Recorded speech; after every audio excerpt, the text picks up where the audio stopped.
Salut tout le monde, j'espère que vous allez bien les amis. On se retrouve aujourd'hui pour une nouvelle vidéo. On va démarrer avec les deux unes des quotidiens madrilènes. Le quotidien AS qui titre Resistir y pasar. Ce soir nous avons deux représentants espagnols qui sont engagés en Ligue des Champions, quart de finale retour.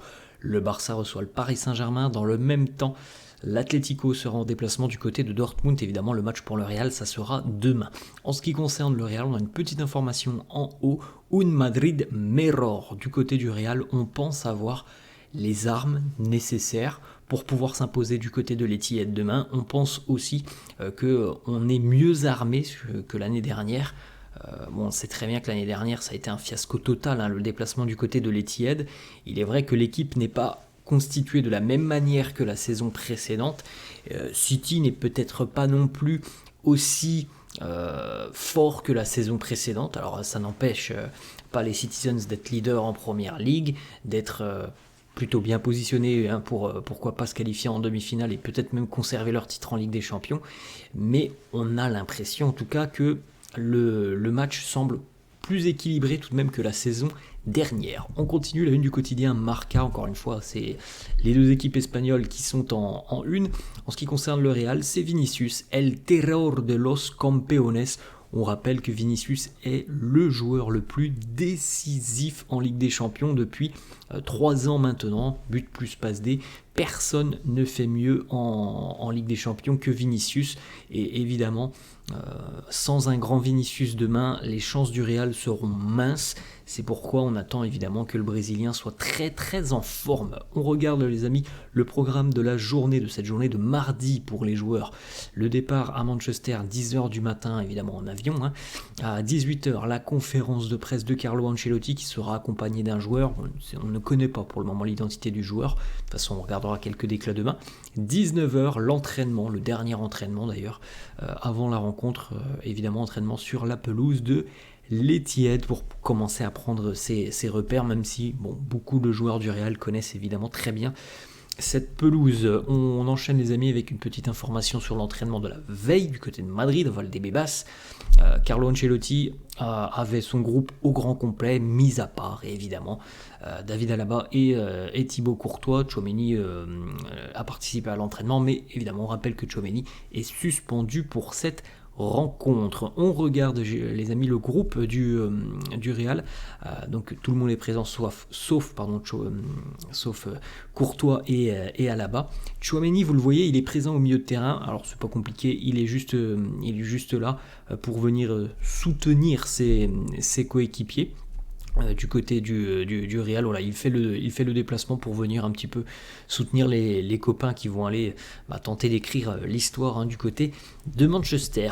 On continue les amis avec justement quelques statistiques sur Aurélien Tchouaméni, le match face à Mallorca où il a été buteur notamment et où on peut le dire, ça a été certainement l'un de ses meilleurs matchs sous les couleurs du Real. Regardez un petit peu, voilà, 3 maps différentes. Alors la map de gauche avec l'utilisation du ballon, ce qu'il en a fait, les passes progressives, les passes clés, et puis son activité qui a quand même été assez importante, puisque vous pouvez le constater, il y a 81 passes sur cette rencontre pour Tchouaméni, et il y a beaucoup d'activités un petit peu partout sur le terrain. Au milieu c'est plutôt les touches de balle d'Aurélien Tchouaméni, et là aussi on a quand même une grosse activité au milieu de terrain, et puis moi c'est toujours la map qui m'intéresse le plus, surtout quand on regarde un joueur plutôt du secteur défensif, c'est justement ce qu'il a apporté défensivement. Et à droite on peut voir donc les tacles, les interceptions, les récupérations de balles, les dégagements, les duels aériens, et là aussi on a tout le panel d'un gros match pour Aurélien Tchouaméni, avec une grosse activité, un énorme volume, et en plus la belle récompense c'est qu'il y a eu ce but magnifique pour lui. On continue les amis avec une information du quotidien Relevo qui nous annonce que on s'attend, au niveau de la compo, d'ailleurs on va regarder dans quelques instants une première compo d'équipe probable, on s'attend à ce que Toni Kroos démarre aux côtés de Camavinga et Valverde au milieu de terrain. Alors après, on regardera la compo un petit peu plus précisément dans quelques instants. On continue les amis avec une petite information sur l'état du côté du Real des potentiels suspendus. Alors évidemment, il faut se projeter en demi-finale s'il y a une qualification. Mais en tout cas, à l'heure actuelle, on a 4 joueurs du côté du Real qui sont sous le coup d'une suspension. Ce qu'il faut savoir, c'est que s'il y a une qualification pour le Real, tant mieux. S'il y a carton jaune pour l'un de ces 4 joueurs, il ne jouera pas la demi-finale. En revanche, si aucun de ces 4 joueurs, ou peu importe, celui qui ne prend pas de carton jaune, pourra être disponible en demi-finale, et surtout, les compteurs seront remis à 0 à partir des demi-finales. Alors évidemment, là on se projette les amis, mais c'est bon de le savoir, et les 4 joueurs sont Carvajal, Camavinga, Bellingham et Vinicius. On continue les amis avec 2 petites stats, on essaye de se raccrocher. Voilà, des petites stats pour essayer d'écrire l'histoire demain. La dernière fois que Manchester City avait perdu un match de Ligue des Champions à domicile, c'était en 2018. Ça fait 6 ans, les amis, que City n'a pas perdu à la maison en Ligue des Champions. Et la dernière fois, il y avait un joueur du Real, qui est à l'heure actuelle du côté du Real, qui avait battu justement cette équipe de City. Ferland Mendy était le latéral gauche de l'Olympique Lyonnais. À l'époque, l'OL s'était imposé 2-1 du côté de City. On continue aussi avec une autre information. À chaque fois en Ligue des Champions que le Real Madrid a affronté le précédent vainqueur de l'édition, à chaque fois le Real a éliminé le précédent vainqueur de l'édition de la Ligue des Champions. Voilà. On verra demain si ces petites statistiques faites de briques et de broc vont fonctionner et vont porter chance au Real. On enchaîne les amis avec l'arbitre de cette rencontre. La semaine dernière c'était un arbitre français. Cette fois-ci nous aurons monsieur Daniel Orsato qui arbitrera le Real. Alors c'est un arbitre très expérimenté qui a déjà arbitré à plusieurs reprises le Real Madrid. En tout cas il y a un joueur du Real qui en garde un très très très mauvais souvenir, c'est Luka Modric, Coupe du Monde 2022 au Qatar. Lors de la défaite 3-0 face à l'Argentine, voilà l'une des déclats de Luka Modric qui nous dit « C'est l'un des pires arbitres que je connais. Je l'ai rencontré plusieurs fois, je n'ai jamais eu de bons souvenirs avec lui. Il est désastreux. » Voilà les mots de Modric.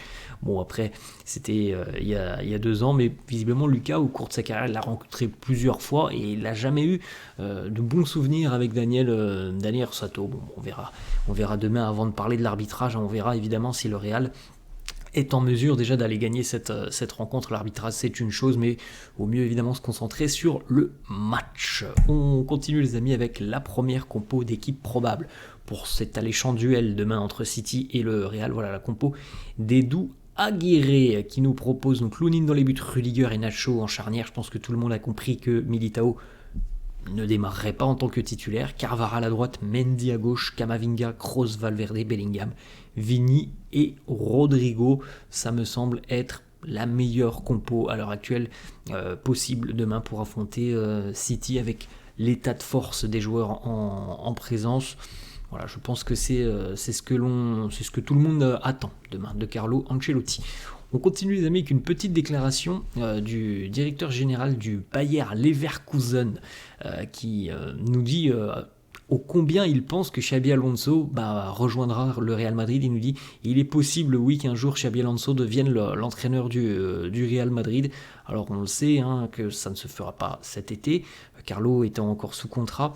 Il y aura peut-être des discussions l'année prochaine. En tout cas, comme on le répète déjà depuis quelques temps, Xabi Alonso est vraiment valorisé du côté du Real et il est très apprécié par le président Florentino Pérez. On continue les amis avec une petite information sur le match à Mallorca. On en avait parlé dimanche. Vous le savez, il y a un pseudo-supporter de Mallorca qui a réalisé des gestes de singe lorsque Aurélien Tchouaméni a marqué.